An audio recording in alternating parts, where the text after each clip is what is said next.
Hello everyone, once again, my name is Dawsomdus. Today we're going to be doing another SCP reading on SCP-1076, The Only Child. So let's get started. Item number SCP-1076, Object Class Euclid. Special Containment Procedures. Each specimen of SCP-1076 is to be held in a 1.5 meter by 2 meter by 2.5 meter unfurnished cell with a windowless door. Bedding and plumbing facilities are not required. Soundproofing is not strictly required, but should be provided if possible to reduce psychological stress on guards. One armed guard is to be assigned to each cell, chosen from personnel with no children under the age of 21. Access to specimens of SCP-1076 for experimentation requires Level 3 clearance and written approval following a thorough psychiatric profile. In no circumstances will access to be granted to researchers with children under the age of 21. Due to their territorial behavior, specimens must be kept separate from each other at all times. To guarantee this, it is recommended that no two specimens be held in the same building. Description: instances of SCP-1076 appear to be children between the ages of 3 and 5, with an unwashed appearance and long matted hair, barefoot and dressed in ragged clothing. Cursory physical examination reveals signs of moderate to severe malnutrition and bruising and scarring consistent with physical abuse. Specimens of both sexes have been encountered and normally appear to be the majority ethnicity of their place of discovery.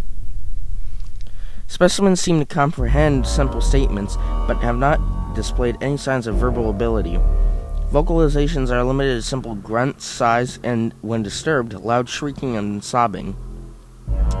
Specimens are reluctant to meet the gaze of any individual and tend to look downward in the absence of outside stimulus. They will respond to simple questions by nodding in the affirmative or negative. Initial encounters with SCP-1076 occur when a parent discovers the child in a state of apparent distress. These incidents occur in isolation. There are no known cases with any third-party witnesses. Subjects report an overwhelming feeling of pity for the specimen, and in every recorded case, take it into their home. Once established in a home, SCP-1076 begins to monopolize the attention of the parents to the exclusion of their own children. Children in the home begin to show signs of neglect and malnutrition and become depressed, sullen, and withdrawn. Behavioral problems such as truancy and running away become frequent, which may attract the attention of school authorities or social welfare agents. Upon investigating, these authorities become obsessed with the welfare of SCP-1076 and subsequently ignore the children. An infestation typically ends with the deaths of the parents and other caretakers as they neglect their own well-being in order to attend to SCP-1076, eventually succumbing to starvation or disease. In the few cases where the Foundation was able to contain an infestation before this occurrence, subjects separated from the specimen became violent or nearly catatonic, and repeatedly demanded to be reunited with their baby. If two specimens of SCP-1076 are met, they will attack each other with great force, using teeth and fingernails until one or both are dead. Any personnel witnessing such an attack should be treated for possible psychological trauma. Request 1076-1. Dr. Blank has requested access to an SCP-1076 specimen for vivisection. Request denied at this time, pending completion of less invasive psychological analysis. Footnotes.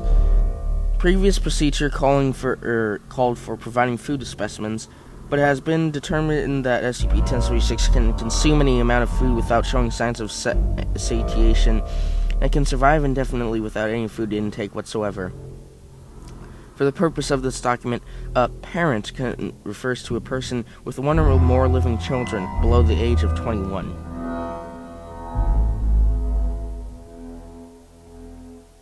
So, this basically is another SCP childlike thing that always has to do with children. It's not one single SCP, it's multiple instances of children between the ages of 3 and 5, and they basically, what they can do is that they basically convince a person or a parent, which is what it says in the document in the footnotes, to sort of take them into their home, and then once they do that, then they cause the parent to basically divert all attention to SCP-1076 and neglect its own other children. And once the other children begin, running away and doing that kind of stuff, then school and all that other stuff. They usually, school authorities or social welfare agents get involved, and then they start neglecting the other children and focus more in on SCP-1076 until eventually the parents and whoever's taking care of the SCP-1076 die of starvation and malnutrition because they haven't focused on themselves at all, but instead focus on SCP-1076 completely. So thank you guys so much for watching. If you enjoyed this video, please leave a like and subscribe. This video once again was suggested by so also leave any suggestions. Always appreciated. A lot easier to do it like that. And so yeah, check out anything else that I've done, and I will see all of you next time. So goodbye, everyone.